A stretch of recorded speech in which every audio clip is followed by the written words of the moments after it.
Hi friend, good morning তোমাদের সবাইকে।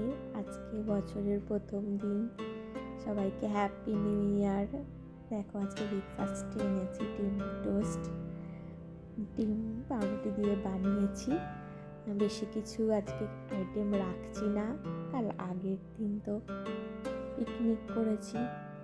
আগের দিন পিকনিকে অনেক কিছু খাওয়া দাওয়া হয়েছে, তাই আজকে লাঞ্চেও বেশি কিছু করিনি। ভাত করেছি, একটু বেগুন ভাজা, আলু ভাজা আমি নিইনি, মাংস আছে এখানে, চিকেন বানিয়েছি, আর এখানে একটু চালতার আচার বানিয়েছি। তোমরাও লাঞ্চ করে নাও তাড়াতাড়ি। আবার দেখো একটু সন্ধ্যাবেলা খুব ঠান্ডা পড়েছে, তাই একটু চিকেন পকোড়া বানাতে খুব ইচ্ছা হলো, বানাচ্ছি চিকেন পকোড়া।